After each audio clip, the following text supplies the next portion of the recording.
Sometimes the most unlikely friendships teach us what family really means. When rancher Jack Rylan found an orphaned mountain lion cub 6 years ago, he never imagined it would change his life forever.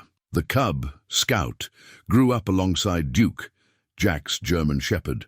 Now fully grown, Scout doesn't hunt like a wild mountain lion should.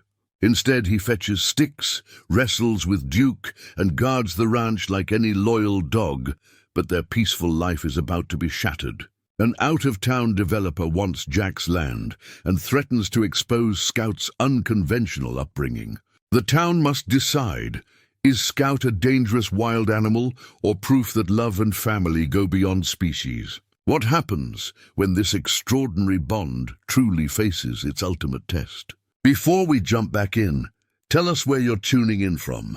And if this story touches you, make sure you're subscribed, because tomorrow I've saved something extra special for you. The Montana morning arrived as it always did on the Rylan Ranch.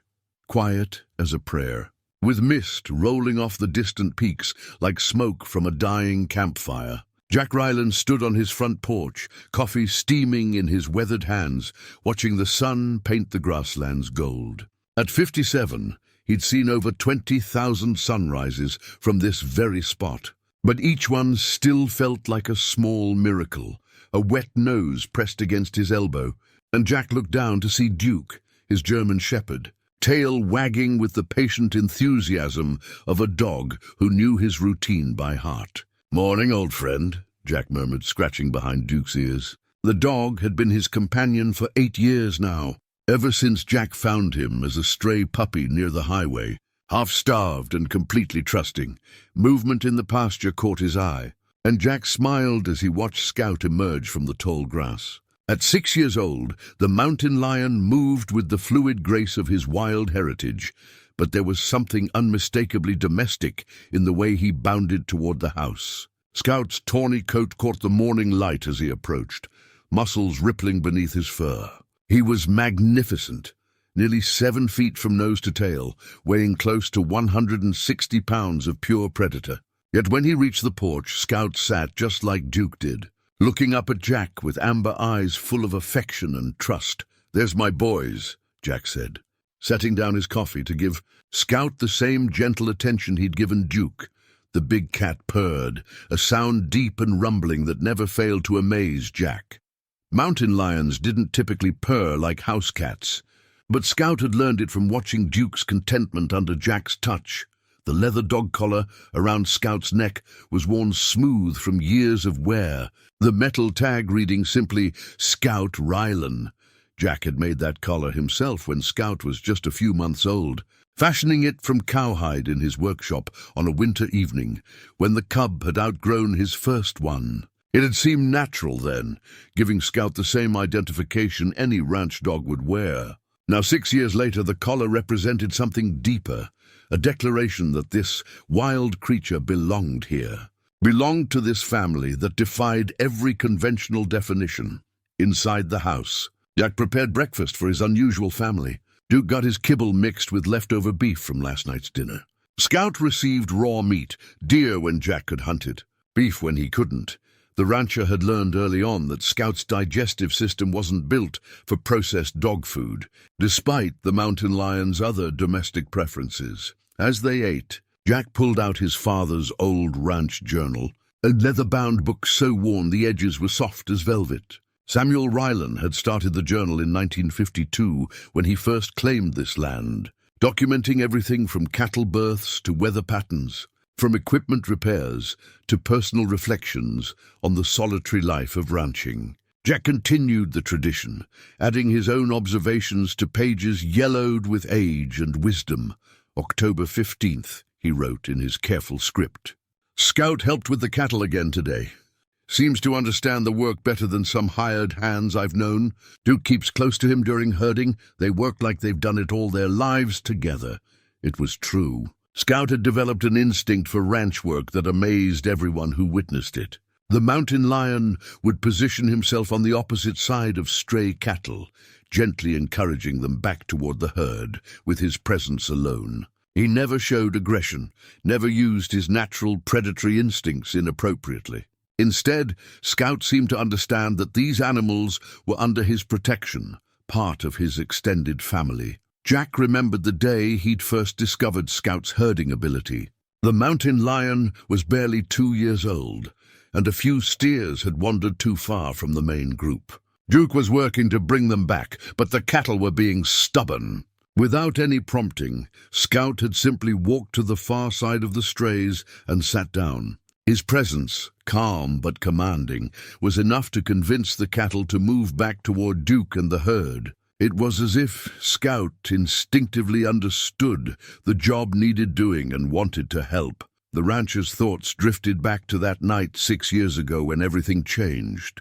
He'd been checking fence lines after a storm, Duke riding in the truck bed, when they heard the sounds, a desperate mewing that cut through the wind like a cry for help. Following the sound, Jack had found the cub tangled in barbed wire, no bigger than a house cat, but fighting with the fierce determination of his wild heritage. His mother was nowhere to be found, likely dead from the storm or hunter's bullet. Jack had stood there in the rain, holding the tiny, injured cub, knowing he faced an impossible choice. The logical thing would be to call wildlife authorities, but the nearest ranger station was 3 hours away, and the cub needed immediate medical attention. The practical thing would be to put the animal out of its misery. A wild predator could never survive domestication. Everyone knew that. But when the cub stopped struggling and looked up at Jack with those enormous amber eyes, something in the rancher's heart made the decision for him. He'd been alone on the ranch for too many years, since his wife Sarah died, with only Duke for company. The isolation had started to feel like a weight on his chest, and maybe, just maybe, this frightened little creature needed him as much as he needed something to care for. The first few weeks were the hardest. Jack had to bottle feed Scout every few hours, like caring for a human infant. He researched mountain lion nutrition, consulted with veterinarians who thought he was crazy, and slowly learned to read Scout's needs and moods. Duke remarkably had adopted the cub immediately, cleaning him, sharing warmth, and teaching him through patient example. As Scout grew, the challenges multiplied. The cub's natural instincts would surface unexpectedly. He'd pounce on Duke during play, forgetting his increasing size and strength. He'd bring Jack presents of dead rabbits and squirrels, the same way a house cat might leave mice on the doorstep. He'd climb to impossible heights on shelves and rafters, using claws that could shred furniture without effort. But for every challenge, there was a reward. Scout's intelligence was remarkable, almost human-like in its complexity. He learned to open doors by watching Jack, figured out how to turn on faucets when he wanted fresh water, and developed a vocabulary of sounds that clearly communicated different needs and emotions. When Jack was sick with flu 2 winters ago, Scout had barely left his side, lying across the foot of the bed like an enormous, purring heating pad. Martha Henderson, who lived on the neighboring ranch, had been skeptical at first. A widow herself, she'd been bringing Jack supplies and companionship for years, but Scout's arrival had worried her considerably. "Jack, that thing's going to kill you in your sleep one day," she'd said bluntly during Scout's first year. But even Martha had come around when she saw how gentle the mountain lion was, how he'd approach her slowly and politely, as if asking permission before accepting her scratches behind the ears. "That cat's got better manners than most people," Martha admitted eventually.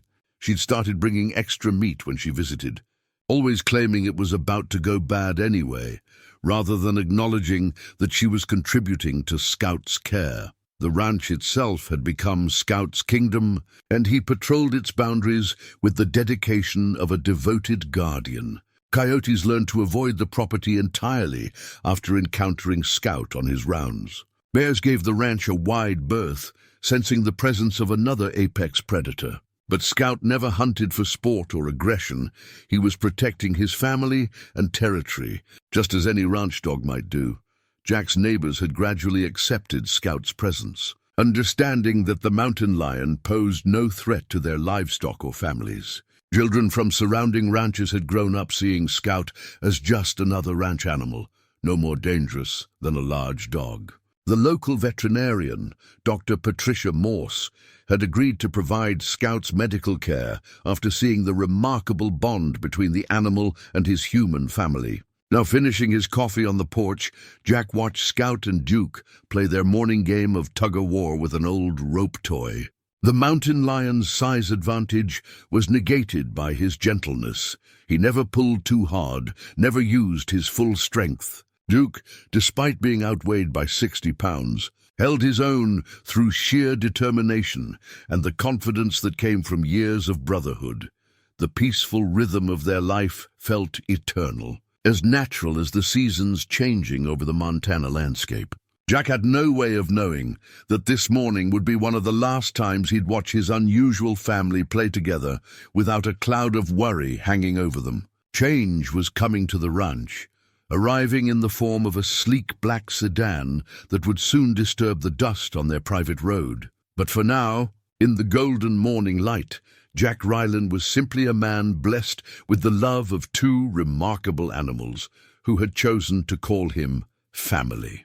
Scout's purr rumbled across the porch as the mountain lion settled next to Duke, both of them watching their human with the patient devotion that had defined their days together for 6 wonderful years. The black sedan looked out of place on the dirt road leading to Jack's ranch, like a funeral car lost in paradise. Jack noticed it first as a distant glint of sun on metal, then watched with growing unease as the vehicle approached his property. Visitors were rare enough that Duke and Scout both lifted their heads from their afternoon nap on the porch. Sensing their human's sudden tension, the car stopped near the house, and a man in an expensive suit climbed out, his polished shoes immediately collecting dust from the Montana soil. He was younger than Jack, by at least 15 years, with perfectly styled dark hair and the kind of confident smile that never quite reached the eyes. He carried a leather briefcase and surveyed the ranch with the calculating gaze of someone appraising property value. Mr. Jack Rylan. The man's voice carried an urban accent, sharp and precise. I'm Vincent Carrera with Mountain Vista Development Corporation. Jack stood slowly, his hand instinctively moving to Duke's head while keeping Scout in his peripheral vision. The mountain lion had grown still, amber eyes locked on the stranger with an intensity that made Jack's stomach tighten. This is private property, Jack said simply. Whatever you're selling, I'm not buying. Carrera's smile widened, but it held no warmth. Actually, Mr. Rylan, I'm here about purchasing, specifically your land. He opened his briefcase and pulled out several official-looking documents. My company is developing a luxury mountain resort in this area, and your property is perfectly positioned for our needs. Not interested. Jack's response was immediate and final. I understand your attachment to this place, Carrera continued smoothly, stepping closer despite Duke's low growl. Family land, sentimental value, I get it, but I'm prepared to offer you significantly above market value. Enough money to buy a nice place in town, closer to medical facilities and conveniences. A man your age might appreciate. I said, I'm not interested. Jack's voice carried the kind of authority that had been dealing with difficult cattle and stubborn weather for decades. Carrera's expression shifted slightly, the fake friendliness slipping just enough to reveal something colder underneath. Mr. Rylan, I think you misunderstand the situation. This isn't really a negotiation. He pulled out a thick legal document, its pages crisp and official. The letterhead read, Legal Notice of Eminent Domain Proceedings, in bold type, with seals and signatures that gave it the weight of governmental authority. The state has approved our resort project as beneficial for local economic development, Carrera explained, his tone now matter-of-fact. Under eminent domain laws, we have the right to acquire your property for fair compensation, whether you agree to sell or not. Jack's blood chilled as he scanned the document. The legal language was dense and intimidating, full of terms like public benefit and economic necessity, but the meaning was clear. His ranch, his home, his life, everything he'd built here could be taken away by legal force. This can't be right, Jack said, his voice rougher than he intended. This land has been in my family for over 70 years. I'm sorry, but property history doesn't override legal proceedings, Carrera replied with manufactured sympathy. However, if you cooperate voluntarily, the compensation will be much more generous. Fight it in court, and you'll only delay the inevitable while accumulating legal fees you can't afford. Scout had risen to his feet during the conversation, his massive form moving with deceptive casualness as he positioned himself between Jack and the stranger. The movement was subtle but unmistakable. The mountain lion was protecting his family. Carrera noticed Scout for the first time, and his professional composure cracked. "Jesus Christ, is that a mountain lion?" "That's Scout," Jack said quietly, his hand moving to the big cat's neck in a gesture both protective and reassuring. "He's part of the family. You can't keep a wild animal as a pet." Carrera stepped backward, his voice rising with genuine alarm. "That's illegal in every state." "Scout's not a pet," Jack replied calmly, though his heart was pounding.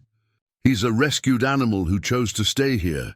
Carrera fumbled for his phone, his earlier professional demeanor completely gone. "This is a massive safety violation. Wildlife authorities, animal control, the sheriff, they all need to know about this immediately." Duke positioned himself next to Scout, both animals forming a protective barrier in front of Jack. Neither showed aggression, but their message was clear. The stranger was not welcome here. "You have 30 days to respond to the legal notice," Carrera said, backing toward his car while keeping his eyes on Scout. "But this animal situation changes everything.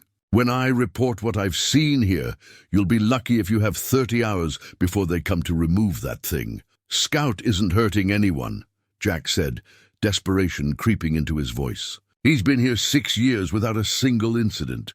It's a 150-pound predator with fangs and claws." Carrera shouted from beside his open car door. "Do you have any idea what liability that creates? What happens when it finally snaps and kills someone?" "He won't," Jack started, but Carrera was already climbing into his sedan. 30 days for the land, Mr. Rylan. But that cat will be gone much sooner. I guarantee it." The black car sped away, leaving a cloud of dust that settled slowly over the ranch like a shroud. Jack stood frozen on his porch, the legal documents trembling in his hands, while Duke and Scout pressed close against his legs in silent support. The paper in his hands felt heavier than lead. Every line of legal text was a threat to everything he held dear. The ranch wasn't just his home. It was his sanctuary, the place where he'd built an impossible family and found peace after years of loneliness. Without this land, Scout couldn't survive. Wildlife authorities would either cage him or put him down. Never understanding that this remarkable animal had chosen love over wildness, Jack sank into his porch chair, the weight of his situation crushing down on him. Scout immediately laid his massive head on Jack's knee, purring softly in an attempt to comfort his human. Duke settled on the other side, his warm presence steady and reassuring. "What are we going to do?" Jack whispered to his animals, scratching Scout behind the ears while Duke pressed closer.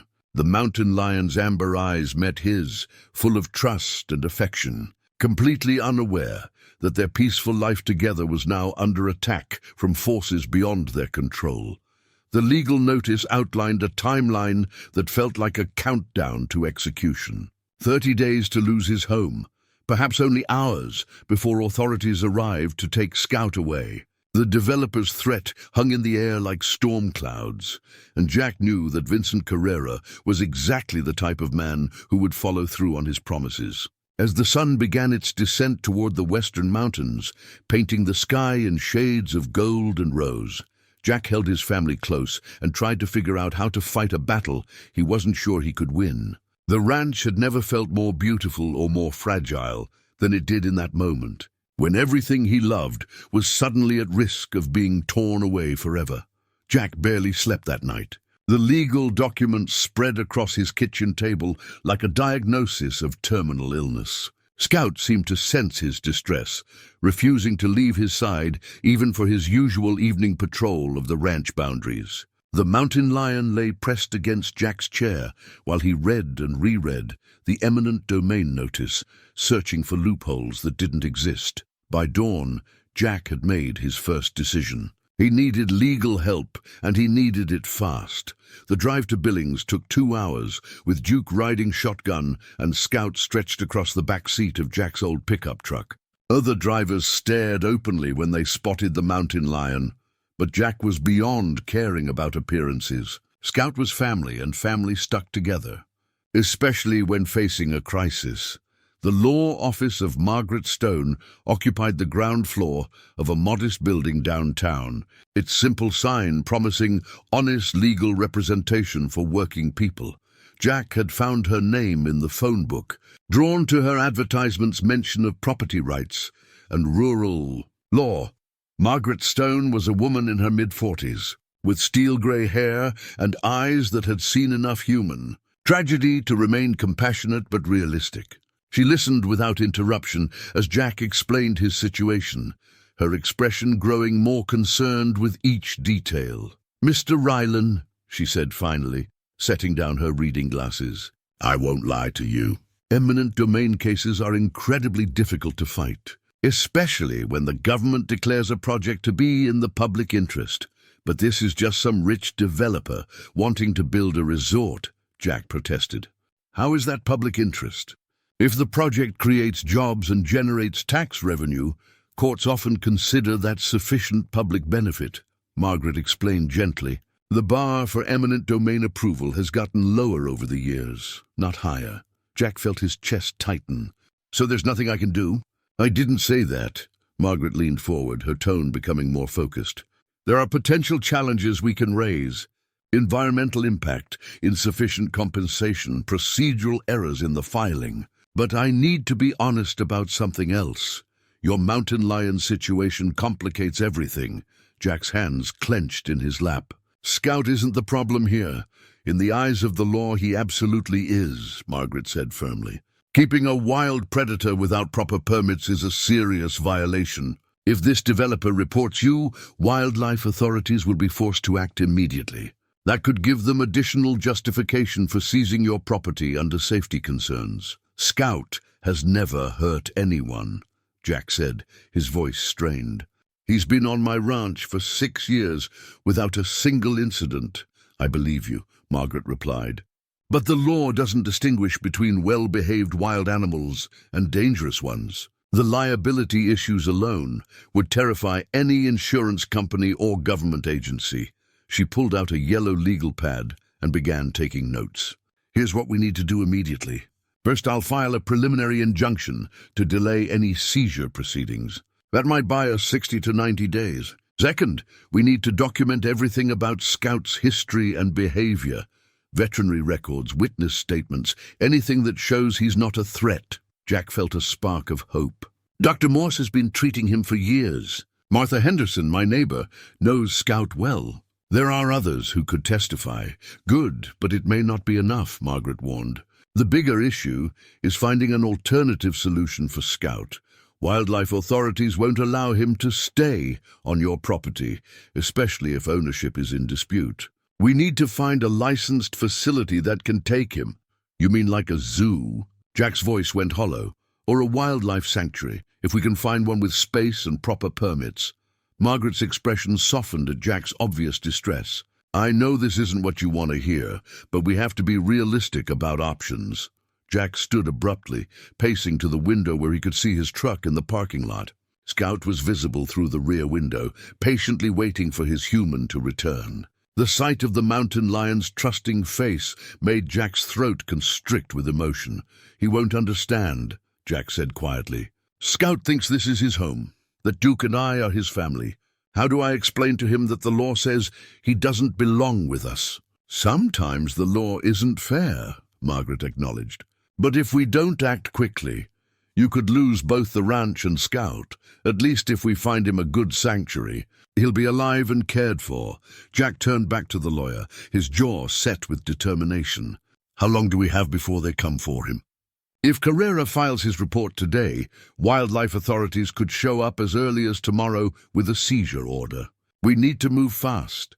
Margaret spent the next hour outlining their legal strategy.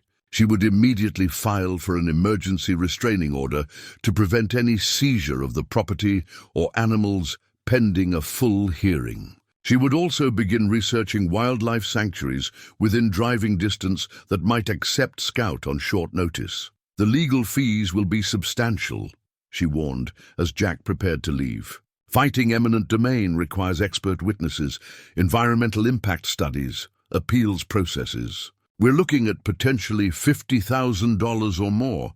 Jack's savings account contained barely $8,000. The ranch generated enough income to cover basic expenses, but legal battles were beyond his financial reach.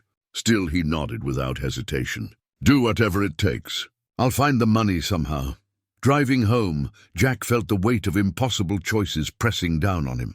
Even if he could raise the legal fees, even if they somehow defeated the eminent domain case, the authorities would still want Scout removed. The mountain lion's presence would always be seen as a liability, a ticking time bomb waiting to create tragedy.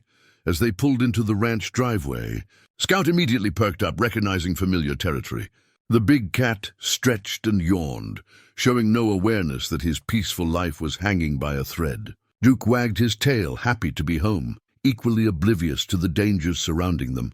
Jack sat in his truck for a long moment, watching his animals and trying to memorize the scene. The ranch looked exactly as it had that morning, golden grassland stretching toward purple mountains. His modest house weathered but solid, the barn and outbuildings that had sheltered 3 generations of his family. Nothing had changed, yet everything felt different now. Touched by the possibility of loss, that evening, Martha Henderson arrived with a casserole and an expression that told Jack she'd already heard about his visitor. News traveled fast in rural Montana, and Vincent Carrera's flashy sedan had probably been spotted and discussed at every coffee shop between the ranch and town. "Jack, honey, what's this I'm hearing about developers?" she asked without preamble, settling into her usual chair at his kitchen table, while Scout and Duke flanked her like devoted bodyguards. Jack told her everything, holding nothing back about the legal threats or Scout's precarious situation. Martha listened with the grim attention of someone who'd lived through enough hardships to recognize a serious crisis. Those sons of... She caught herself and glanced at Scout as if the mountain lion might be offended by profanity. "Those people have no right to take your home." "According to the law, they might," Jack said wearily. "And Scout makes everything worse legally, even though he's never been anything but gentle." Martha reached over and scratched Scout behind the ears, eliciting his deep purr. "This boy is more civilized than half the men I know. Anyone with eyes can see he's no threat." "Unfortunately, the law doesn't have eyes," Jack replied.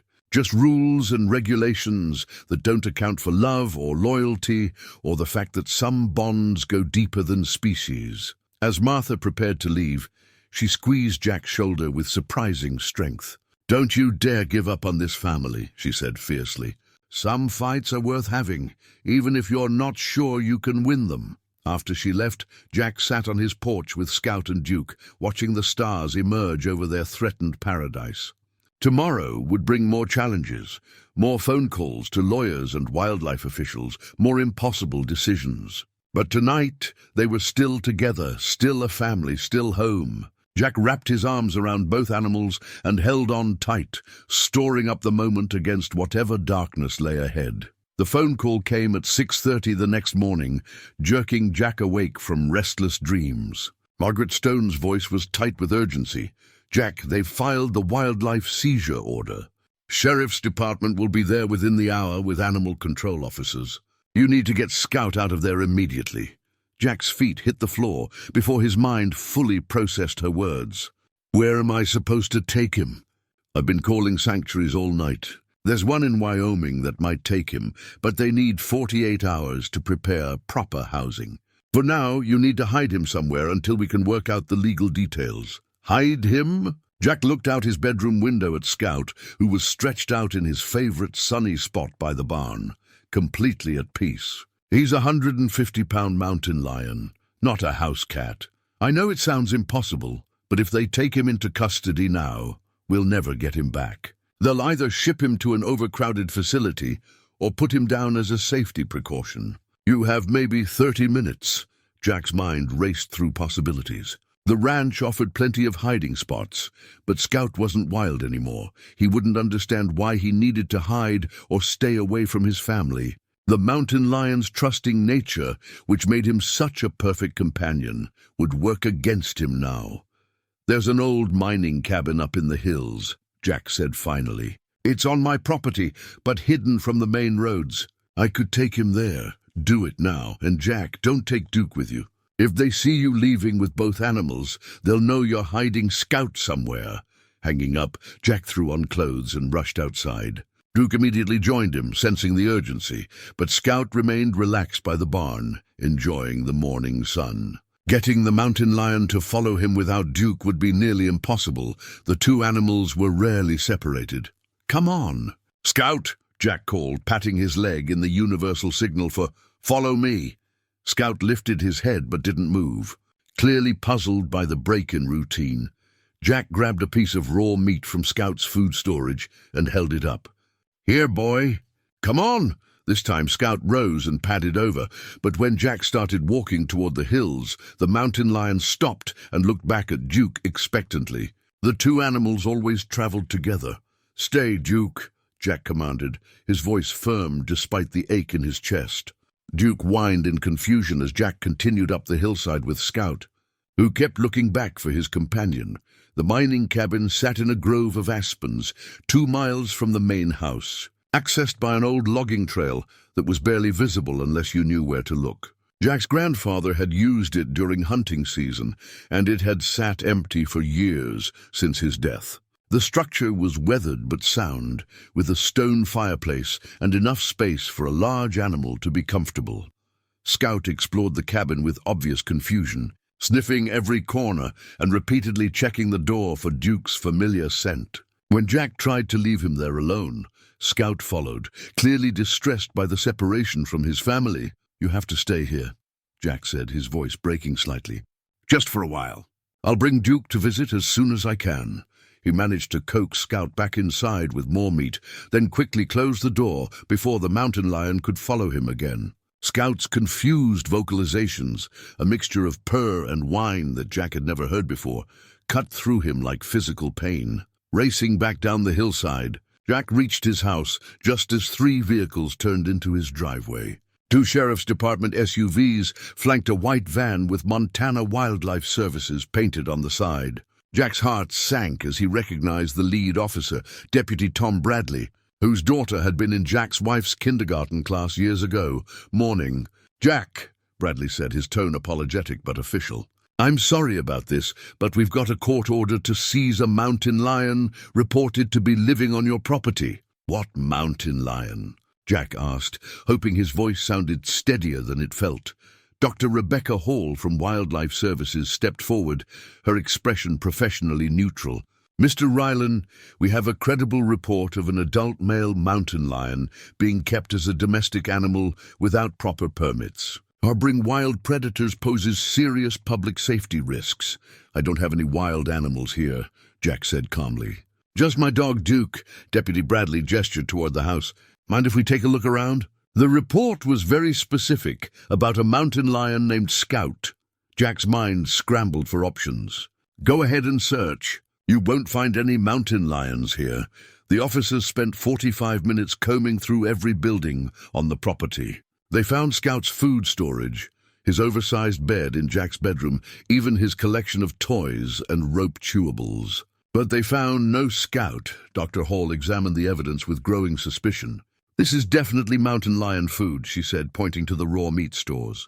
"And these scratch marks on the fence posts are too high and too wide for a domestic dog." "Mountain lions pass through this area all the time," Jack replied. "I keep meat on hand in case I need to distract one from my cattle." "The scratches could be from any wild cat-marking territory. Where's this dog of yours?" Deputy Bradley asked, clearly not buying Jack's explanation. Duke appeared on cue, trotting around the corner of the barn with his tail wagging. The German shepherd greeted the officers politely, his normal, friendly demeanor intact, despite the obvious stress radiating from Jack. Dr. Hall knelt down to examine Duke more closely. "Has this dog been socialized with other large animals?" "He seems unusually calm around strangers. He's a ranch dog." Jack said simply. "He's used to all kinds of situations." After another 30 minutes of searching, including a sweep of the immediate hillsides with binoculars, the officers finally gave up. Dr. Hall left her business card with a stern warning that harboring illegal wildlife would result in serious federal charges. "This isn't over," she told Jack. "We'll be back with better equipment and more personnel. If there's a mountain lion on this property, we will find it." As the vehicles disappeared down his driveway, Jack sank onto his porch steps with Duke pressed against his side.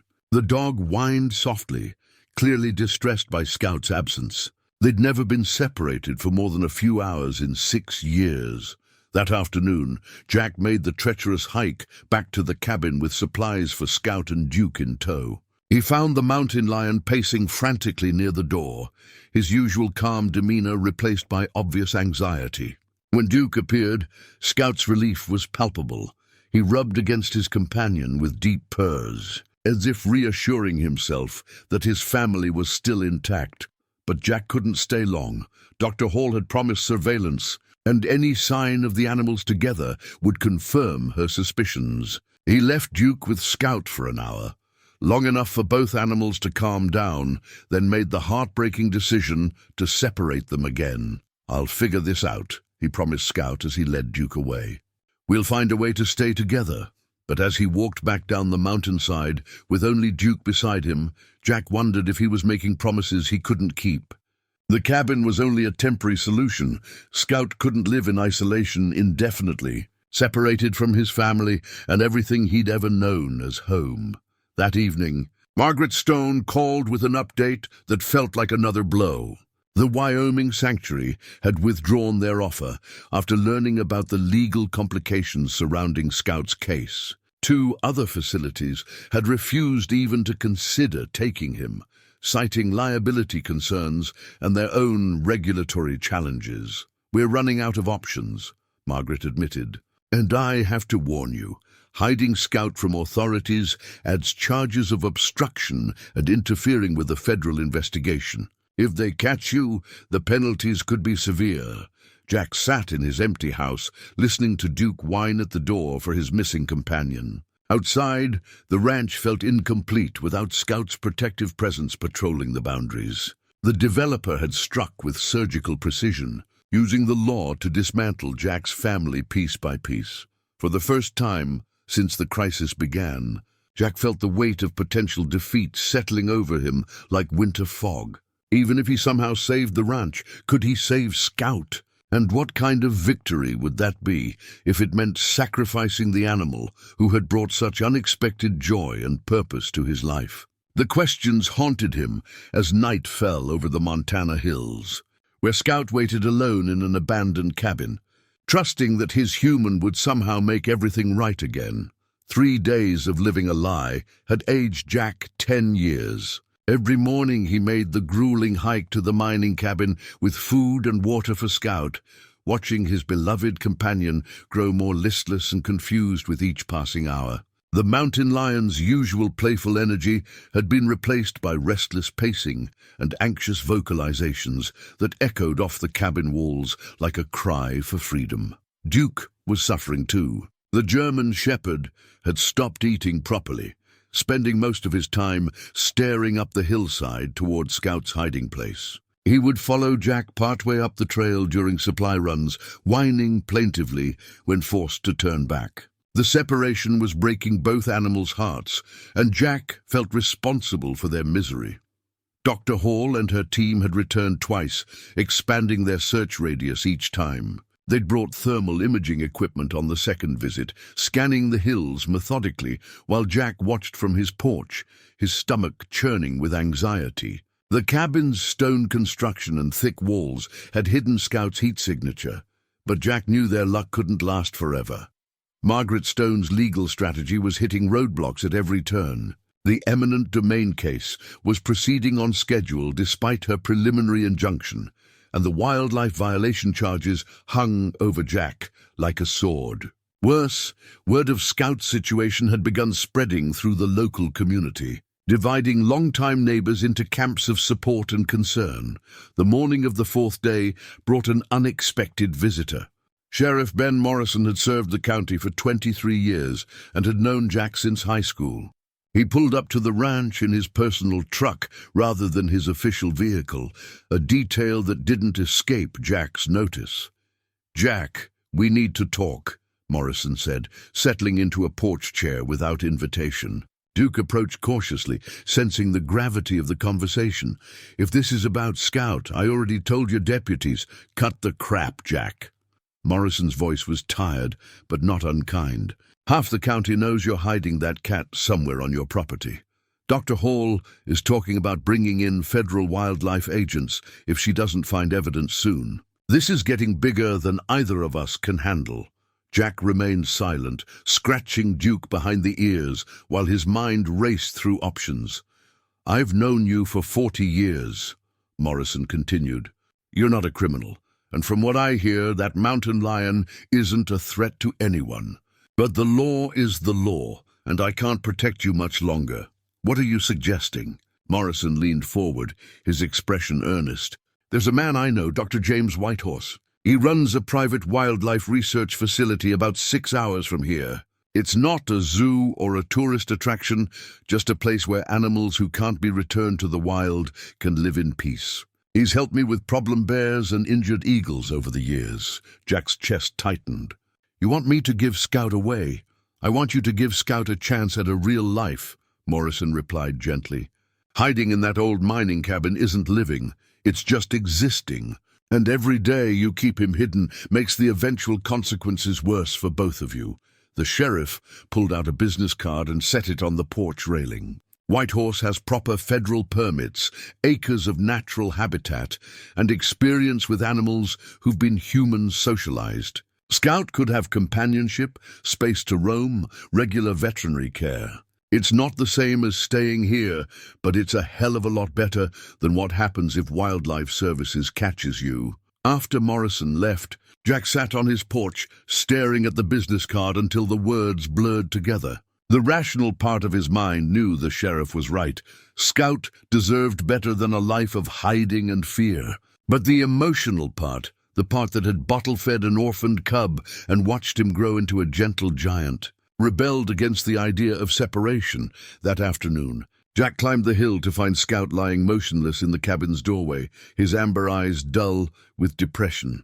The mountain lion barely acknowledged his human's arrival, showing none of his usual enthusiasm for food or attention. It was clear that isolation was destroying him as surely as any physical illness. "I'm so sorry, boy," Jack whispered, kneeling beside Scout and running his hands through the big cat's tawny fur. "I never wanted this for you." Scout's response was a weak purr that broke Jack's heart. This magnificent animal, who had once patrolled the ranch boundaries with confident pride, was withering away like a flower denied sunlight. That evening, Jack made the phone call he'd been dreading. Dr. James Whitehorse answered on the second ring, his voice warm and professional. "Sheriff Morrison told me about your situation," Whitehorse said after Jack explained. "I'd be happy to evaluate your mountain lion for placement here, but I need to be honest. The transition won't be easy for him or for you." "What would his life be like there?" Jack asked. "He'd have a large enclosed habitat with natural features, trees, rocks, a stream. There are other big cats here, though he'd be housed separately until we determine his social compatibility. He'd receive excellent medical care and as much human interaction as he's comfortable with. Could I visit him?" There was a pause. "Initially, I'd recommend against it. Animals who've been human-bonded need time to adjust to their new environment without the confusion of visits from their previous family. Eventually, once he's settled, we could arrange occasional supervised visits." Jack closed his eyes, feeling like a parent discussing custody arrangements. "How long is eventually?" "At least 6 months, possibly longer." "I know that's hard to hear, but it's what's best for the animal. Constant reminders of his previous life will prevent him from adapting to his new one." The conversation continued for another 20 minutes, covering logistics, transportation, and legal documentation. Dr. Whitehorse agreed to drive up the following weekend to evaluate Scout and, If appropriate, transport him immediately to avoid further legal complications. After hanging up, Jack walked outside, where Duke was waiting by the porch steps. His intelligent eyes full of questions Jack couldn't answer. The dog had been Scout's constant companion for 6 years. How do you explain to him that his best friend won't be coming home? The next morning brought more bad news. Margaret Stone called to report that Vincent Carrera had filed additional complaints with the county health department, claiming that Jack's property posed public safety risks that required immediate intervention. An inspection was scheduled for the following week. He's building a paper trail to strengthen the eminent domain case, Margaret explained. Every violation he can document makes it easier to argue that your property should be seized for public benefit. And if they find Scout during the inspection, then we're looking at federal charges on top of everything else. Jack, you have to make a decision. Either surrender Scout voluntarily to a licensed facility, or risk having him seized and destroyed by authorities who won't care about his gentle nature or your bond with him. That afternoon, Jack climbed the hill one more time to sit with Scout in the abandoned cabin. The mountain lion seemed to sense his human's distress, pressing close and purring softly, despite his own obvious misery. They sat together in the fading light, man and cat united by a love that transcended species, but couldn't overcome human law. "You saved me, you know," Jack whispered, his voice rough with unshed tears. "After Sarah died, I thought I'd spend the rest of my life alone. But you and Duke became my family, gave me something to care about again." Scout rubbed his massive head against Jack's shoulder, the gesture achingly familiar and precious. "I have to let you go," Jack continued, the words feeling like broken glass in his throat. "Not because I want to, but because I love you too much to watch you waste away in hiding. You deserve better than this." As the stars began to appear over the Montana hills, Jack made his decision. He would call Dr. Whitehorse in the morning and arrange Scout's transportation. It would be the hardest thing he'd ever done, but sometimes love meant letting go. Even when every fiber of your being wanted to hold on forever, the mountain lion seemed to understand, settling his head in Jack's lap with a deep sigh that spoke of resignation and trust. Whatever came next, Scout would face it with the same gentle courage he'd shown throughout his unlikely life as part of a rancher's family. Word traveled fast in small rural communities, and by Thursday morning, half the county seemed to know about Jack Rylan's impossible situation. The phone calls started before sunrise, some offering support, others expressing concern about a dangerous predator living among them. Jack let most calls go to voicemail, too emotionally drained to defend his choices repeatedly. Martha Henderson arrived at noon with a truck full of neighbors. Jack watched from his kitchen window as 8 people climbed out of various vehicles, their faces set with determination. He recognized most of them, the Kowalski family from the next ranch over. Pete Hernandez, who ran the local feed store, elderly Mrs. Chen, whose grandchildren had met Scout during visits to Martha's place. "We came to help," Martha announced without preamble, as the group gathered on Jack's porch. Duke greeted each visitor with his usual friendliness, his tail wagging, despite the absence of his companion. "There's nothing anyone can do," Jack said wearily. "The legal system has made its decision." "The hell it has," Pete Hernandez spoke up, his weathered face flushed with indignation. "Vincent Carrera's been all over town, spreading lies about your cat being some kind of killer. People who've never even been to your ranch are calling for Scout to be destroyed." Mrs. Chen, despite being barely 5 feet tall and 83 years old, stepped forward with surprising authority. "My grandson Kevin has played with Scout since he was 7 years old. That mountain lion is gentler than most house cats. Anyone who wants to hurt him will have to go through me first." Jack felt his throat tighten with emotion. "I appreciate the support, but hiding Scout isn't a long-term solution. Dr. Whitehorse from the wildlife facility is coming Saturday to transport him somewhere safe. What if there was another option?" Martha asked quietly. Before Jack could respond, she pulled out a manila folder thick with documents. "We've been doing some research. Turns out Vincent Carrera's Development Corporation has a few skeletons in their closet. Pete opened the folder and spread several newspaper clippings across the porch table. They built a resort in Colorado 3 years ago, promised jobs and economic development, just like here. But look what really happened. Jack examined the articles with growing interest. Headlines told a story of environmental damage, broken promises, and a community left struggling after the resort failed financially within 18 months. Local businesses had been driven out to make way for overpriced shops that never attracted enough customers. The promised jobs lasted only long enough to complete construction. There's more, Martha continued, producing additional documents. The company has a pattern of using eminent domain to acquire land cheaply, then abandoning projects when they become less profitable. They're not developers, they're land speculators. Young Tommy Kowalski, fresh out of college with a degree in environmental science, pointed to a technical report. Their Colorado resort also violated multiple environmental protection laws. They diverted water sources, destroyed wildlife habitats, and left contaminated construction sites. The cleanup is still ongoing. Jack felt a spark of hope igniting in his chest. How did you find all this? Kevin Chen might be 16, but he's a wizard with internet research, Mrs. Chen said proudly. He found court records, EPA violations, bankruptcy filings, everything Carrera probably hoped would stay buried. Martha leaned forward intently. Jack, what if we could prove that Carrera's project isn't actually in the public interest? What if we could show that it would harm the community rather than help it? That might strengthen our legal challenge, Jack agreed, though he tried to keep his expectations realistic. But it doesn't solve Scout's situation.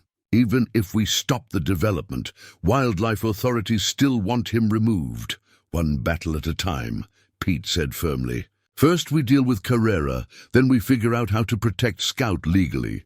The group spent the afternoon planning their strategy. Tommy would compile a comprehensive environmental impact assessment showing how the resort would damage local water sources and wildlife habitats. Pete would organize testimony from business owners about the economic risks of depending on tourism development. Mrs. Chen would coordinate a petition drive to demonstrate community opposition.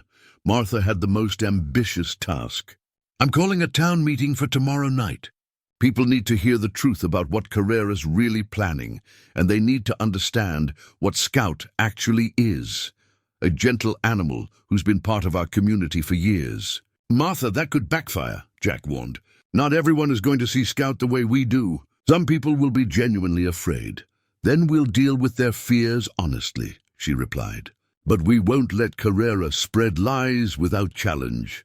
As the neighbors prepared to leave, each offered personal support that touched Jack deeply. The Kowalskis promised to provide character testimony about Scout's gentle nature. Pete offered to cover some of Jack's legal expenses through a community fund he was organizing. Mrs. Chen simply hugged him and said, "That mountain lion chose to love you, and you chose to love him back. That's not something we throw away without a fight." After they left, Jack climbed the hill to check on Scout with Duke at his side. The mountain lion's condition hadn't improved. If anything, he seemed more lethargic and depressed. When Duke appeared, Scout managed a weak tail flick, but didn't rise from his position by the cabin door. "Hold on just a little longer," Jack whispered, kneeling beside his ailing companion. Maybe there's still hope. But even as he spoke the words, Jack knew time was running out. Dr. Whitehorse would arrive in 2 days. And regardless of any legal victories, Scout couldn't continue living in isolation. The mountain lion needed either freedom or a new home, and freedom seemed impossible given the legal constraints. That evening, Margaret Stone called with mixed news. "I've reviewed the materials your neighbors collected about Carrera's company. It's excellent ammunition for challenging the eminent domain case. We might actually have grounds for proving the development isn't in legitimate public interest." "That's wonderful," Jack said, though his tone lacked enthusiasm. "But," Margaret prompted, clearly detecting his hesitation, "but Scout can't wait for legal victories that might take months or years. He's deteriorating physically and emotionally. If I don't do something soon, I'll lose him anyway, just to despair instead of authorities. I understand. Have you made a decision about the wildlife facility? Jack looked out his window toward the hills where Scout waited in lonely exile. Dr. Whitehorse seems like a good man, and his facility sounds humane. Maybe it's the best option Scout has now. What about visits? I know he mentioned restrictions initially. 6 months minimum before I could see him, possibly longer. Jack's voice cracked slightly. By then, he might not even remember me. Margaret was quiet for a moment. Jack, I need to ask you something, and I want you to think carefully before answering. If we could somehow resolve both the land case and Scout's legal status, if we could find a way for him to stay home legally, would you want to fight for that outcome, even if the odds were against us? Of course, but don't give me the but, Margaret interrupted. Just answer the question. Would you fight? Jack thought of Scout's amber eyes, now dulled with depression and confusion. He thought of Duke's lonely vigil by the porch steps. He thought of the ranch that had been his family's home for 3 generations, now threatened by a man who saw it only as a business opportunity. Yes, he said firmly, I'd fight. Good, because I have an idea that's either brilliant or completely insane. I'll call you in the morning. As Jack prepared for bed, he found himself caught between hope and resignation. His neighbor's support had been overwhelming and unexpected, proof that Scout had touched more lives than he'd realized. But legal battles were unpredictable, and wild animals couldn't wait for human justice to run its course. Outside, the Montana night was clear and cold, stars scattered across the sky like diamonds on black velvet. Somewhere up in those hills, Scout lay alone in an abandoned cabin, trusting that his human would find a way to make everything right. Jack fell asleep praying that trust wouldn't be misplaced. Margaret Stone's call came at 7 a.m. sharp, her voice charged with excitement that cut through Jack's morning fog like lightning. Jack, you need to sit down for this. I've been up all night researching something, and what I found changes everything. Jack settled into his kitchen chair, Duke pressing close to his legs as if sensing important news. What did you discover? Vincent Carrera doesn't actually have legal authority to seize your property. The eminent domain filing is fraudulent. Jack's coffee cup stopped halfway to his mouth. What do you mean, fraudulent? I mean, he's been lying to you from day one.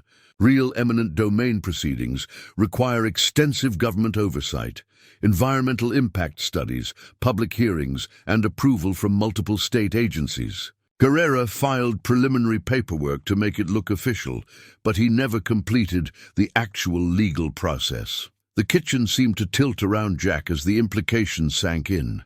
So the legal notice he showed me is worthless. It's designed to scare property owners into selling voluntarily without forcing him to go through the expensive and time-consuming real eminent domain process. He's essentially running a sophisticated con game. Jack set down his coffee with shaking hands. But what about the state approval he mentioned? The public benefit justification doesn't exist. I called the State Development Office this morning. They have no record of any resort project approval for your area. Carrera's company filed a preliminary inquiry 6 months ago, but it was rejected due to environmental concerns and insufficient economic justification. The revelation hit Jack like a physical blow. For days, he'd been torturing himself and Scout based on lies. Margaret, are you absolutely certain about this? I have the state documents right here. Not only was his project rejected, but the Mountain Vista Development Corporation is currently under investigation by the State Attorney General for fraudulent land acquisition practices in 3 other counties. Jack stood abruptly, pacing to the window where he could see the hills hiding Scout. This means Scout doesn't have to leave. The property isn't being seized. We're not criminals. Well, technically you are still harboring an illegal wild animal, Margaret said with gentle humor. But yes, the immediate crisis was manufactured. Carrera used Scout's presence as additional leverage, threatening to report you to authorities unless you cooperated with his fake legal demands. Anger began building in Jack's chest, hot and righteous. That son of a, he's been terrorizing us for nothing. Scout's been suffering in that cabin because of a lie. It gets worse, Margaret continued grimly. I also discovered that Carrera's been spreading rumors around town about Scout being dangerous. He's the source of most of the opposition your neighbors have been fighting. He's been actively trying to turn the community against you to weaken any potential resistance to his plans. Jack's hands clenched into fists. The man hadn't just threatened his family.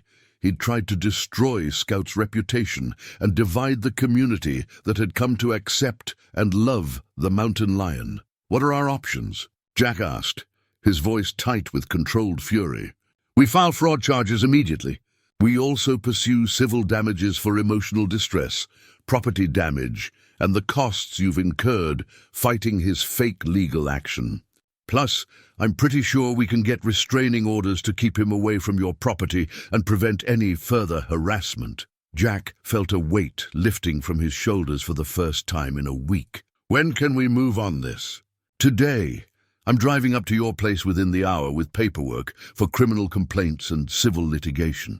We'll file everything before noon and have sheriff's deputies serving Carrera with arrest warrants by evening. After Margaret hung up, Jack stood in his kitchen feeling like a man who'd just been told he wasn't dying after all. The relief was almost overwhelming, but it was quickly followed by concern for Scout. The mountain lion had been alone and confused for nearly a week, suffering needlessly because of one man's greed and deception. Jack was preparing for the hike up to the cabin when another call came in. This one from Dr. Whitehorse at the wildlife facility. Mr. Rylan, I wanted to confirm our appointment for Saturday. I should arrive around noon to evaluate and transport your mountain lion. Actually, Dr. Whitehorse, there's been a development. The legal situation has changed, and Scout might not need to be relocated after all. There was a pause. I see. However, I should point out that state wildlife regulations haven't changed. Keeping a mountain lion without proper permits is still illegal, regardless of your property status. Jack's heart sank as reality reasserted itself. Even with Carrera's fraud exposed, Scout's situation remained legally precarious. What would it take to get proper permits? Honestly, it's almost impossible for private individuals. The permits are typically reserved for licensed wildlife facilities, educational institutions, or research organizations. The liability requirements alone would bankrupt most people. So even though Scout has lived peacefully here for 6 years, even though he's never hurt anyone, the law still considers him an illegal animal.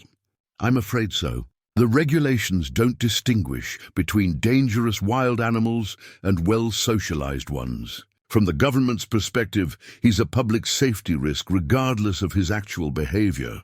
After ending the call, Jack sat heavily at his kitchen table, his brief euphoria replaced by a familiar sense of helplessness. Exposing Carrera's fraud would save the ranch, but Scout remained in legal limbo. The mountain lion still couldn't come home safely.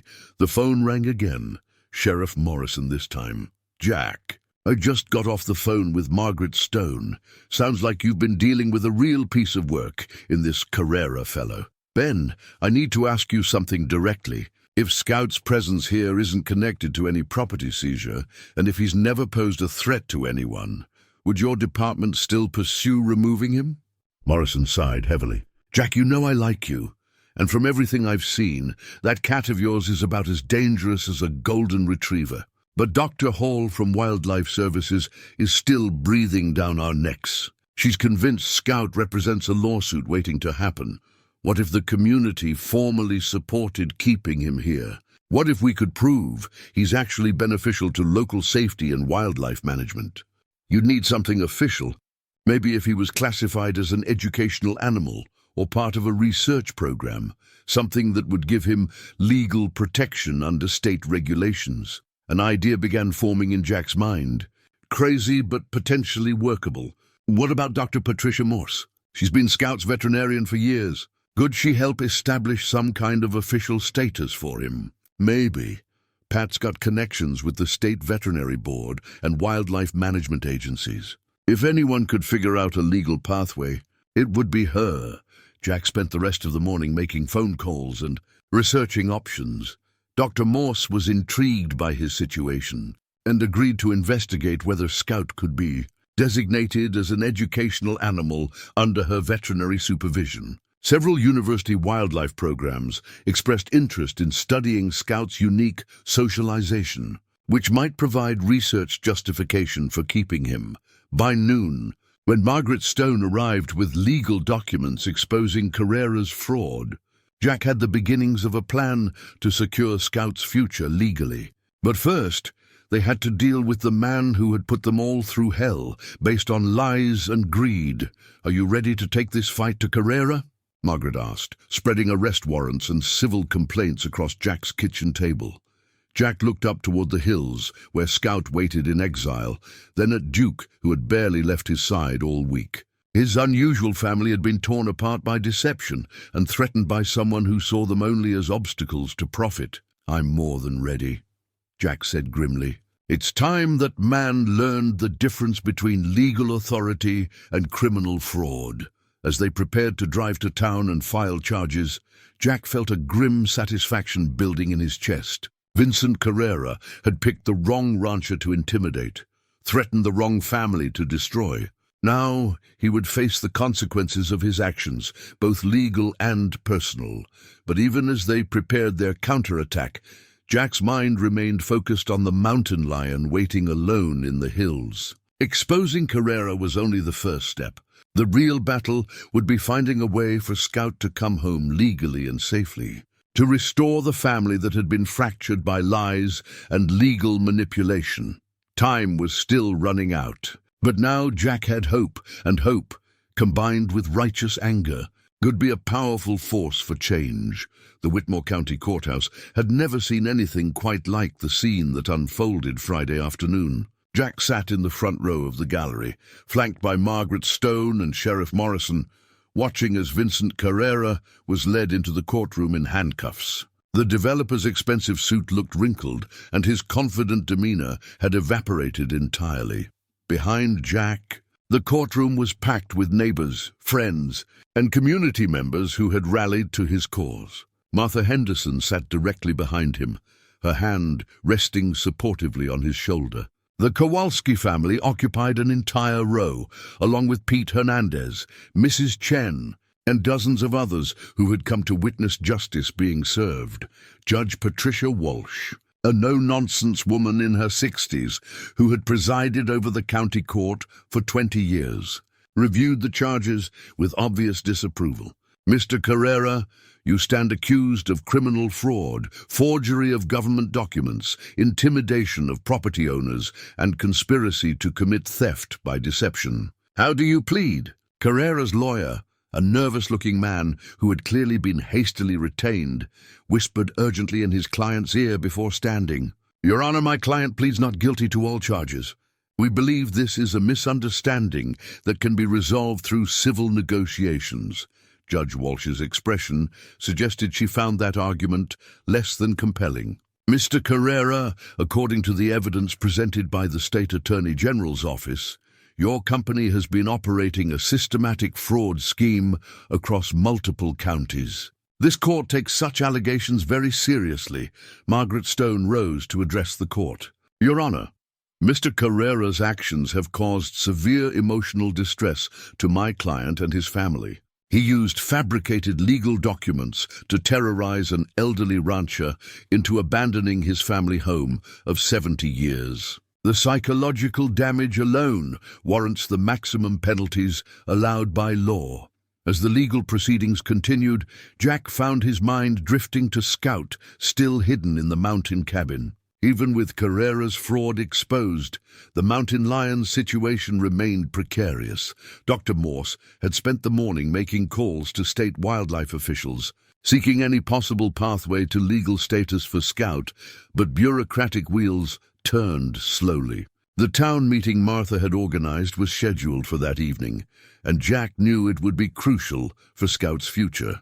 Public support might influence regulatory decisions, but it could also backfire if opponents raised valid safety concerns. The delicate balance between protecting Scout and acknowledging legitimate public interests would determine whether his unusual family could ever be reunited. Court adjourned with Carrera remanded to custody, pending a bail hearing. As the developer was led away, he caught Jack's eye and hissed, "This isn't over. That animal of yours is still illegal, and I'll make sure everyone knows it." Margaret quickly stepped between them. "Mr. Carrera, I'd strongly advise against making threats while facing criminal charges. Such statements could be construed as continued intimidation." Outside the courthouse, Jack was surrounded by supporters offering congratulations and continued assistance. The sense of community support was overwhelming, but Jack remained focused on the challenges ahead. "The legal victory feels good," he told Martha as they walked to their vehicles, "but Scout is still in that cabin, still suffering, still technically illegal. Until that changes, nothing is really resolved." Martha squeezed his arm. "One step at a time, Jack. Tonight's meeting will show everyone who Scout really is. Once they understand, I believe this community will find a way to protect him." That afternoon, Jack made another supply run to Scout's hideout, this time bringing Duke along for a longer visit.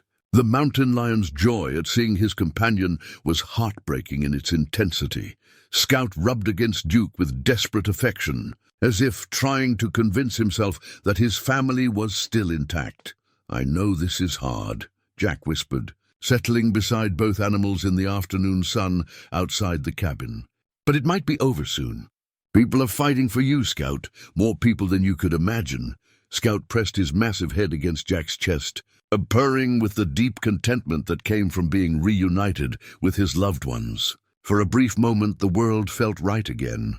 But as the sun began to set, Jack faced the heartbreaking necessity of separating them once more.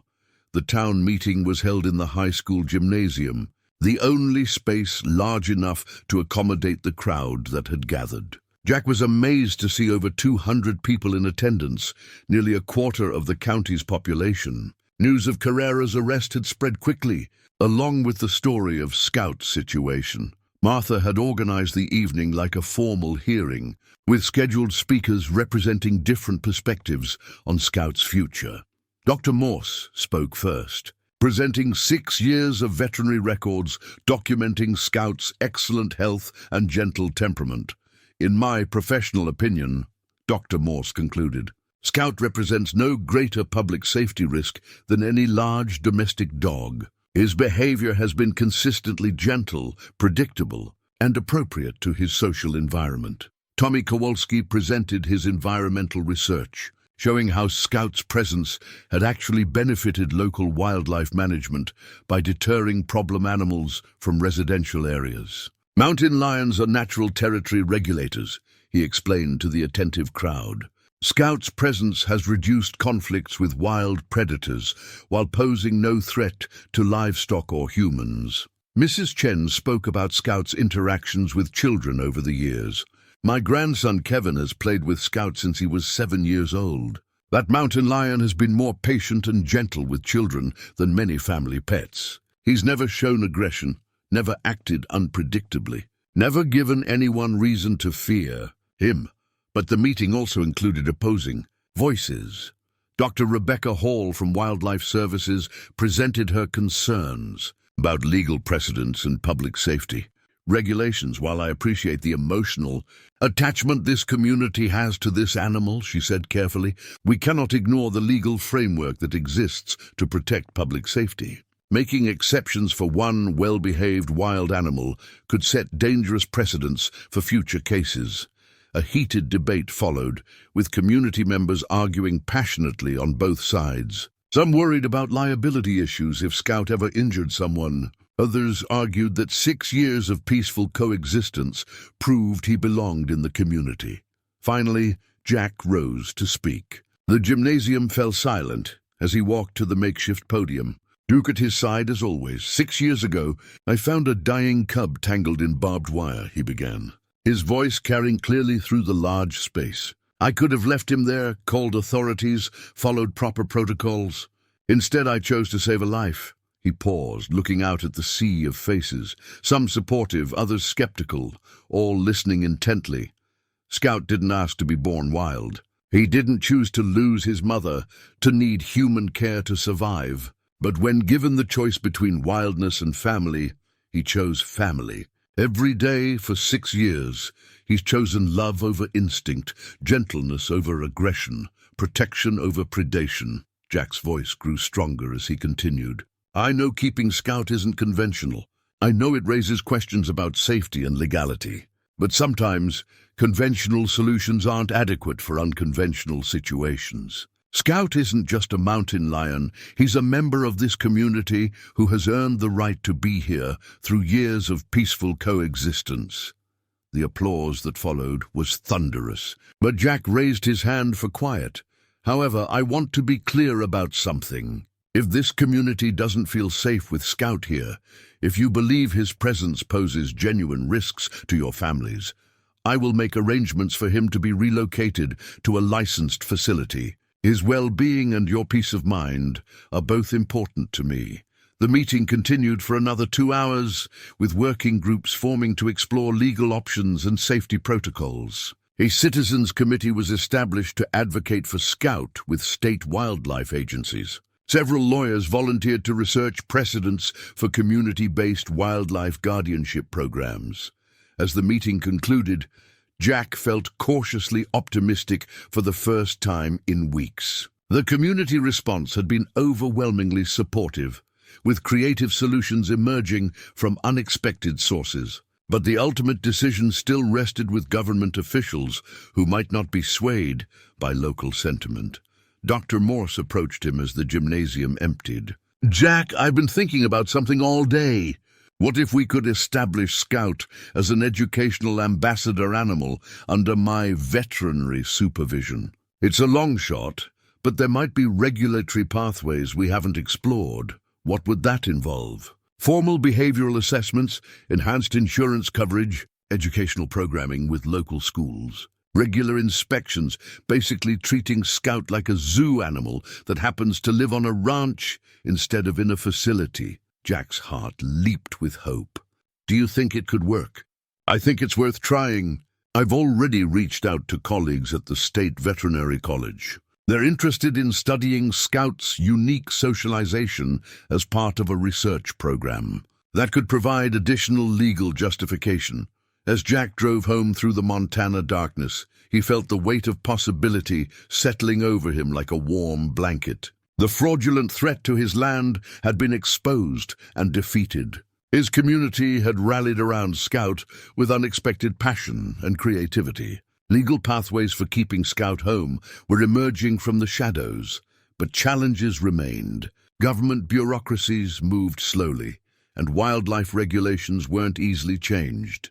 Dr. Hall's concerns about legal precedents were valid, even if Jack disagreed with her conclusions. Time was still running out, with authorities potentially returning at any moment to seize Scout. Tomorrow would bring new battles, new negotiations, new hopes and fears. But tonight, for the first time in over a week, Jack fell asleep believing that his unusual family might actually have a future together on the ranch that had sheltered 3 generations of his ancestors. In the hills above, Scout waited in patient trust, unaware that his fate was being decided by people who had come to love him despite never expecting to share their world.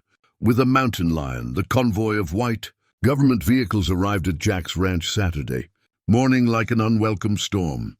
3 SUVs and a specialized transport truck marked with Montana Wildlife Services rolled up the dusty drive while Jack watched from his porch, his coffee growing cold in suddenly nerveless fingers. Dr. Rebecca Hall emerged from the lead vehicle, followed by 6 officers in tactical gear. Behind them came a familiar figure that made Jack's blood boil, Vincent Carrera, somehow out on bail and wearing a satisfied smirk that suggested he'd orchestrated this final assault on Jack's family.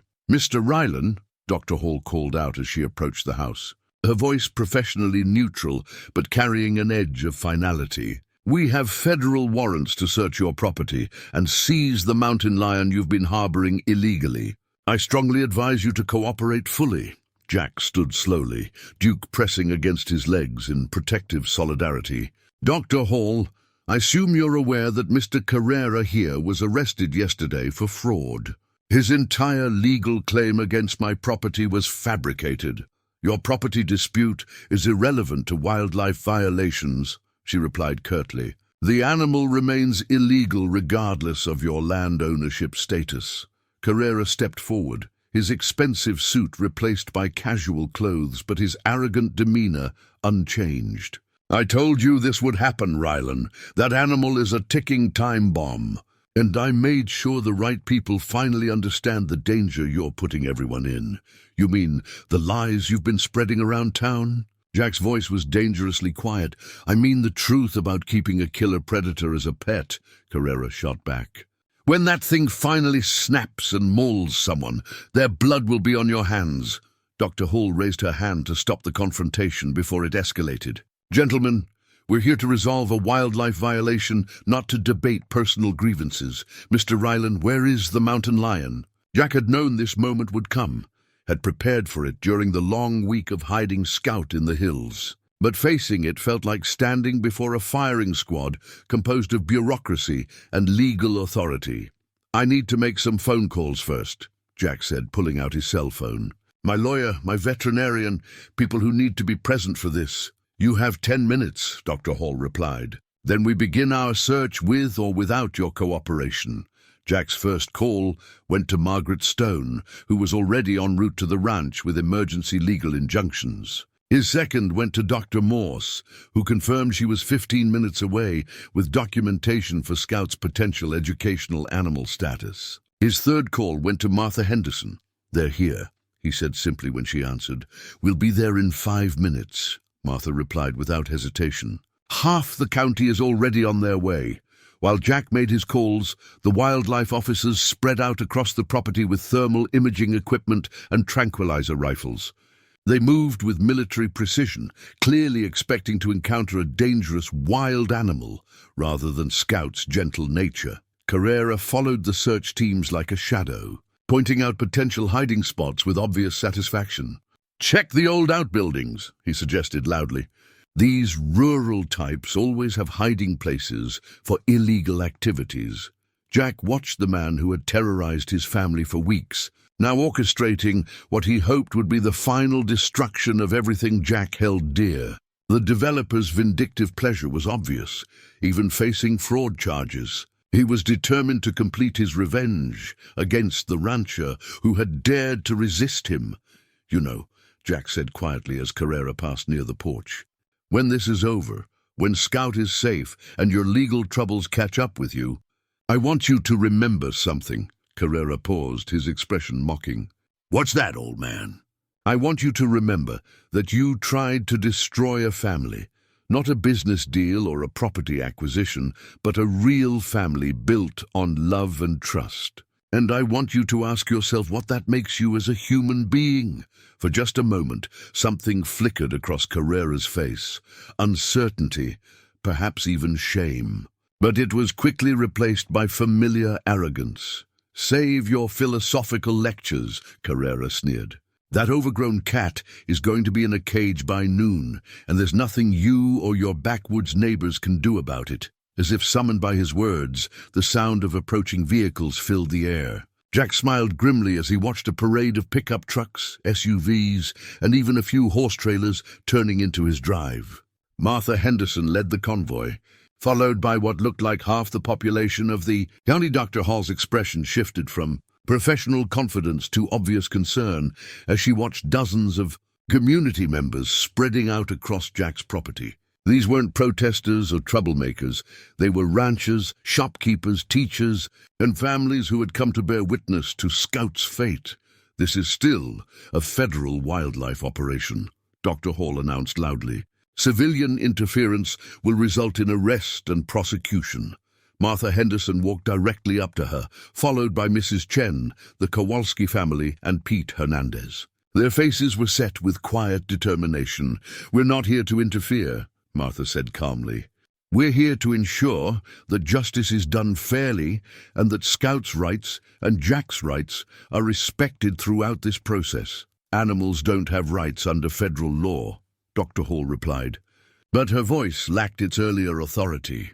No, Mrs. Chen spoke up, her elderly voice carrying surprising strength. But community members do. We have the right to witness government actions that affect our neighbors and our safety. And we have the right to ensure that those actions are based on truth rather than the lies of a criminal. She pointed directly at Carrera, whose confident demeanor was beginning to crack under the weight of community disapproval. As the morning sun climbed higher over the Montana hills, the stage was set for a confrontation that would determine not just Scout's fate, but the future of Jack's unusual family and the community that had chosen to protect them.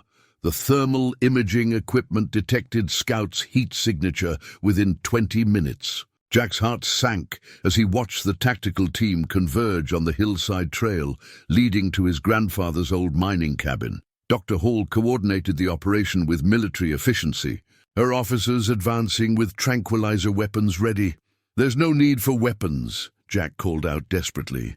"Scout won't resist. He doesn't even understand what's happening." "Standard protocol for dangerous wildlife," Dr. Hall replied without turning around. "We can't take chances with public safety." Jack started to follow the team up the hillside, but was stopped by a firm hand on his shoulder. Sheriff Morrison had arrived just in time to witness the operation's climax. "Let me go with them, Ben," Jack pleaded. "Scout needs to see a familiar face. He's been isolated for a week. He's already stressed and confused." Morrison studied Jack's face for a long moment, then nodded to Dr. Hall. "My officer will accompany your team to ensure proper procedures are followed and to minimize trauma to all parties involved."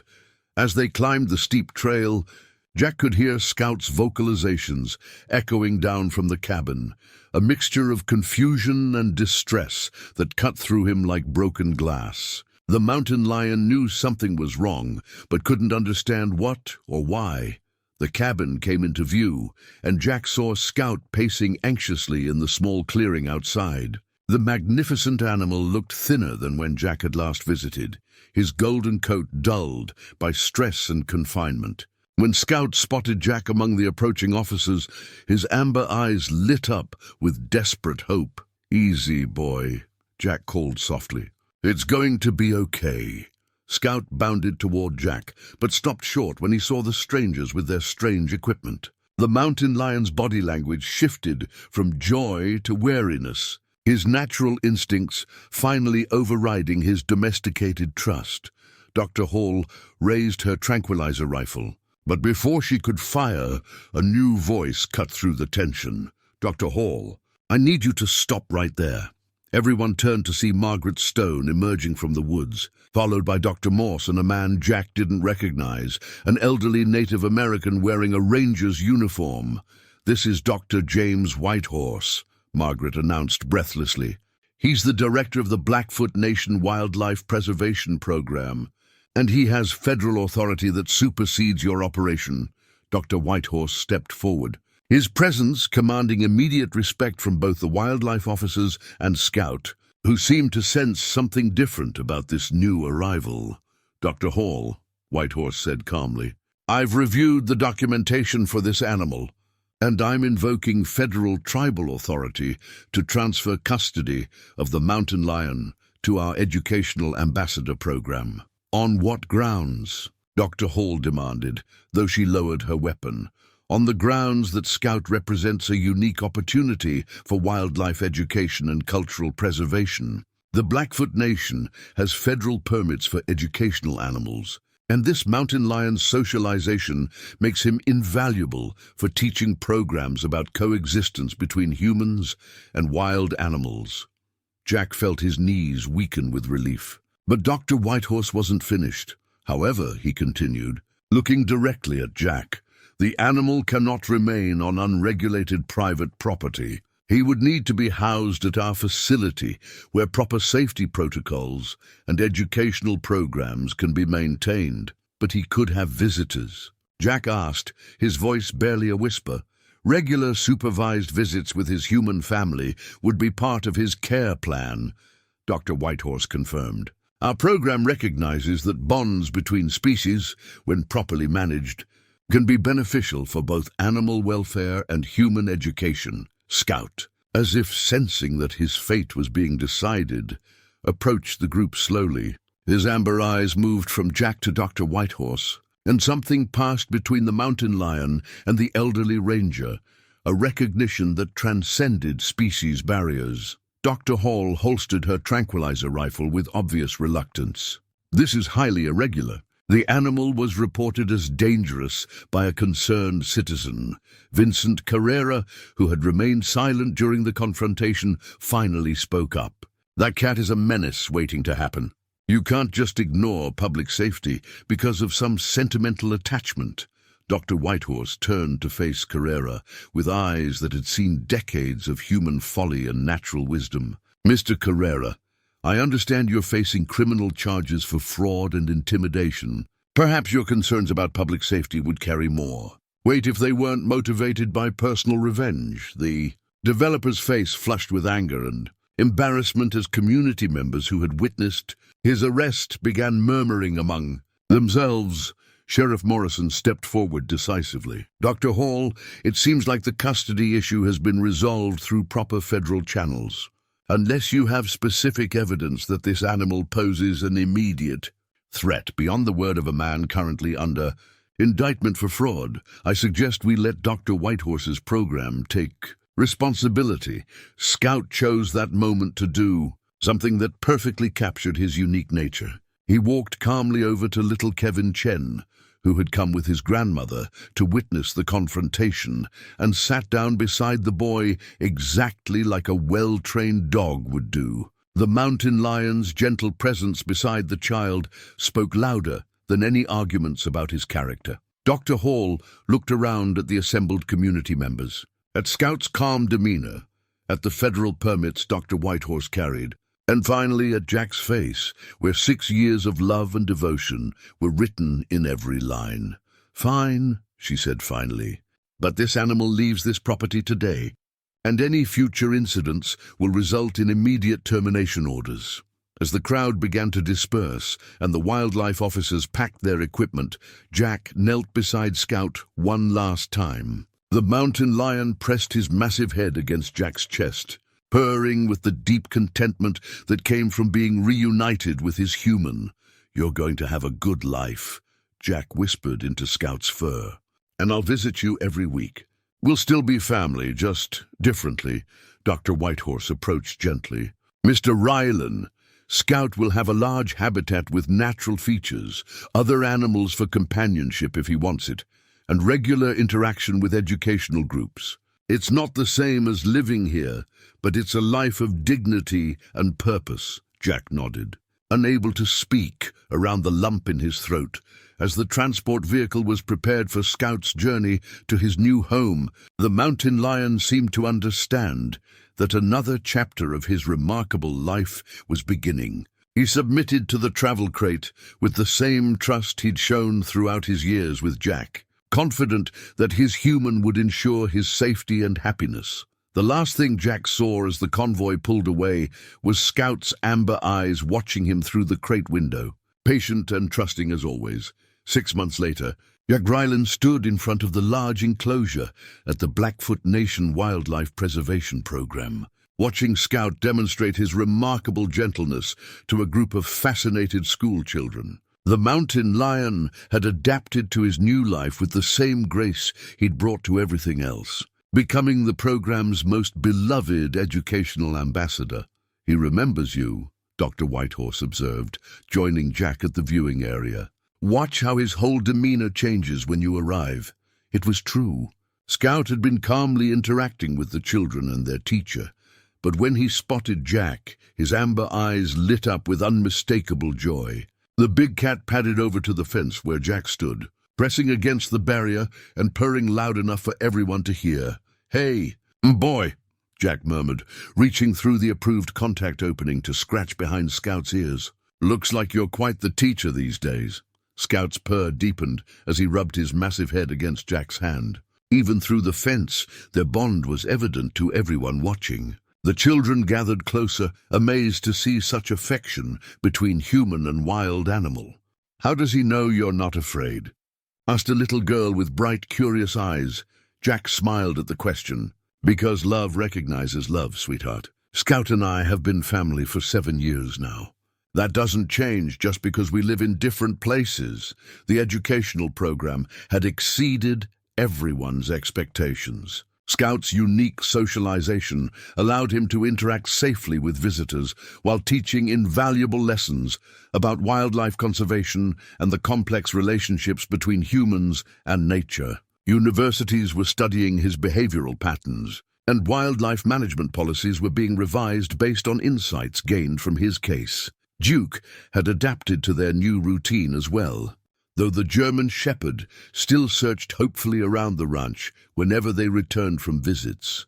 The separation had been hardest on him, but regular reunions with Scout helped maintain their brotherhood across the miles. "The legal precedent your case established has been remarkable," Dr. Whitehorse continued as they watched Scout return to his interaction with the visiting students. 3 other communities have successfully negotiated alternative arrangements for human-bonded wildlife, using your story as a template. Jack felt a surge of pride mixed with bittersweet satisfaction. Scout's sacrifice, for it had been a sacrifice, leaving the only home he'd ever known, was helping other animals and families avoid the trauma they'd endured. The aftermath of Vincent Carrera's arrest had been swift and decisive. The developer was serving 2 years in federal prison for fraud, and his company had been dissolved by court order.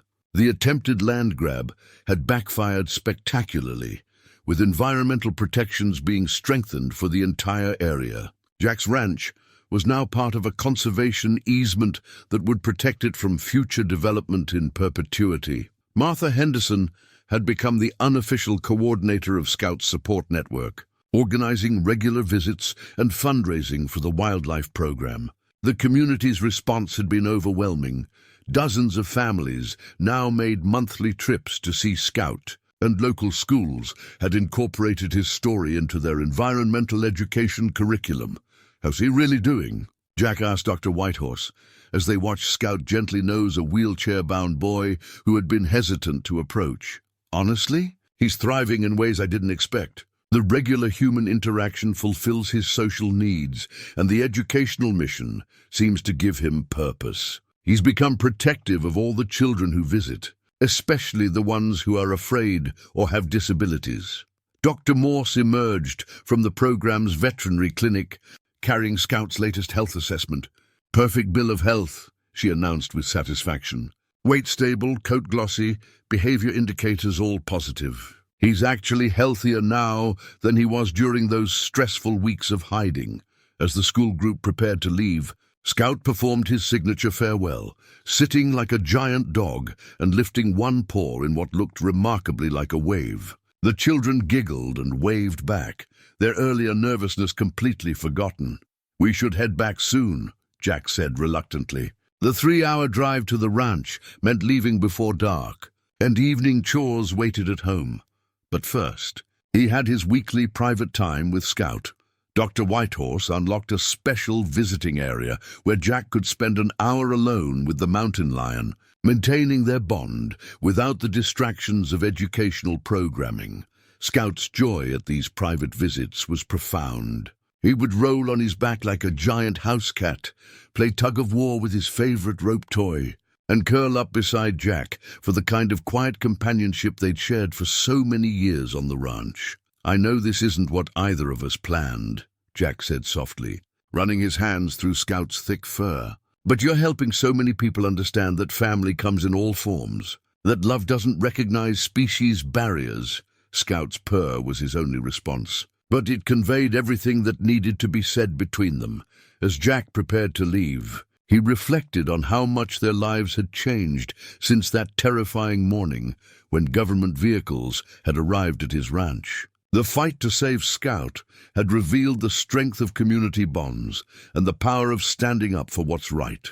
Even when the odds seem impossible, the drive home through the Montana wilderness gave Jack time to process the visit. Duke rode beside him, content after his reunion with Scout, but always a little sad to leave. The landscape rolled past unchanged, golden grasslands stretching toward purple mountains, the same vista that had welcomed him home for 57 years.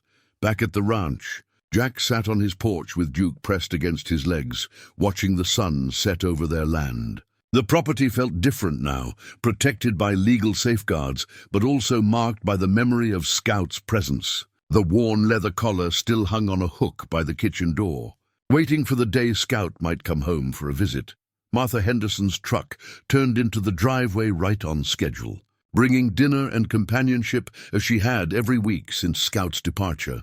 The widow understood loneliness and the healing power of found family, whether that family included humans, dogs, or mountain lions. "How was he today?" she asked, settling into her usual chair. "Happy," Jack replied honestly. "Different but happy. He's found a purpose that fulfills him, even if it's not the life we planned." As the stars emerged over Montana, Jack reflected on the year that had changed everything. He'd learned that family wasn't defined by law or convention, that love could bridge any gap, and that sometimes letting go was the ultimate act of devotion. Scout was safe, thriving, and teaching the world about the extraordinary bonds possible between humans and animals. Duke was healthy and cherished, his loyalty rewarded with the security of knowing he'd never face abandonment. The ranch was protected forever, a sanctuary where unconventional love had bloomed and been defended by an entire community. It wasn't the ending Jack had originally hoped for, but it was an ending filled with dignity, purpose, and the promise of continued connection. Some families, he'd learned, were strong enough to survive any distance, any challenge, any change, as long as love remained at their center. The Montana night settled around them, peaceful and eternal, sheltering a rancher, his dog, and the memory of a mountain lion who had taught them all what it meant to choose love over fear.